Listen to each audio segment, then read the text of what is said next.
دژی داگیرکاریەکانی سوپای تورکیا و شێواندنی ژینگەی ناوچە سنووریەکانی کوردستان لە ڕێگەی بڕینەوەی دار و درەخت و لە ناوبردنی سەوزایی لە سلێمانی خۆپیشاندان بەڕێوە چوو هاوڵاتیان نیگەرانن لە بێدەنگی عێراق و حکومەتی هەرێم و کە هیچ کاردانەوەیەکیان نەبووە دژی پێشێلکردنی سیادەی خاکی هەرێم. تورکیای کە شتێک لە عەقڵانیە وڵاتێک نییە کە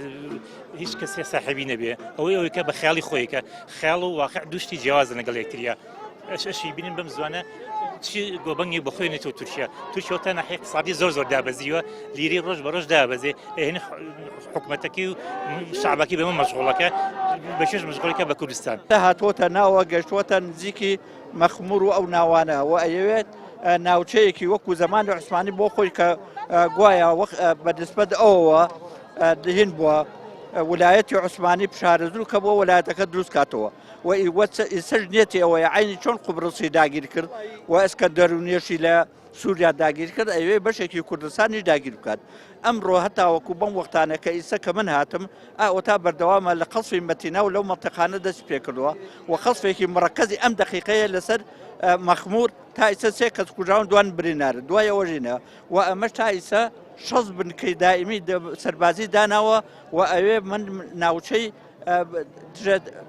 مەسەلا بەنسبەت دژەفرینەوە بۆ خۆم دانێم. خواستی ئێمە داخوازی ئێمە گربوونەوەی ئێمە بۆیە ڕۆژنامەنووسێک دەڵێت ئەگەر لایەنە پەیوەندیدارەکان درێژە بەم بێدەنگیە بدەن خاکی کوردستان زیاتر داگیر دەکرێت و قەوارەی هەرێم لە بەردەم مەترسی داگیرکاری سوپای تورکیادا دەبێت. داواکاری ئەم ڕێپێوان و خۆپیشاندانەش ئەوەیە کە لایەنە پەیوەندیدارەکان وەکو حکومەتی ناوەندی حکومەتی فیدرال یاخود وەکو حکومەتی هەرێم و UN و لایەنە نێودەوڵەتەکان بێنە دەنگ چونکە ئێستا تاعتیمێکی ئەلامی دروست بووە لەسەر ئەو لەشکرکێشەی تورکیا کە ئەمە ئینسان گومانەکە لەوەی کە موامەرێکی گەورە بێ لەسەر هەرێمی کوردستان و خواستی ئێمە داخوازی ئێمە گربوونەوەی ئێمە بۆیە کە نیشانی بین جەماوەر خەڵکی هەرێمی کوردستان نیگەرانە و بە گومانەوە ڕوانێتە ئەم هەنگاوانەی کە ئێستا لەسەر سنوورەکانی هەرێمی کوردستان ڕوئەدەن. لە ماوەی 20 ڕۆژی ڕابردوو تورکیا لە ڕێگەی ئۆپراسیۆنی چنگی هەورە بروسکە 16 گوندی لە ناوچەی ئاڤاشین و 5 گوندی لە سنووری ناحەی کانی ماسێ بردومان کردووە و خەڵکەکە ناوچەکەی چۆڵ کردووە و 300 خانەوادە ئاوارە بوون. لە هەمان کاتدا 7,000 دۆنم زەوی کشتتوکاڵی سوتاون و لە ناوچوون. بەڕێوەبەری ڕێکخراوی CPTش هۆشداری دەدات لە مەترسیەکانی تورکیا بۆ سەرخاکی عێراق. حکوومەتی تورکیا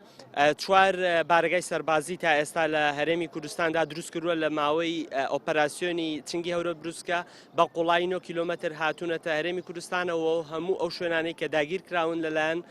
دەوڵەتی تورکیاوە داروبارەکەی بڕدراون و ئەو منتیقەیە پاک کراوەتەوە لە ئێستادا. لە خۆپیشاندانەکەی سلێمانی داوایان کرد عێراق هەڵوێستی هەبێت لەسەر ئەو پێشێلکاریانەی تورکیا بەرامبەر هەرێم دەیکات. پێویستە نەتەوە یەکگرتوەکان و یەکێتی ئەوروپا هەڵوێستیان هەبێت و هۆشداری بدەنە تورکیا پاشەکشە بە سوپاکەی بکات و جارێکی دیکە ژیانی ئاسایی بۆ گوندنشینانی ناوچە داگیرکراوەکان بگێڕێتەوە.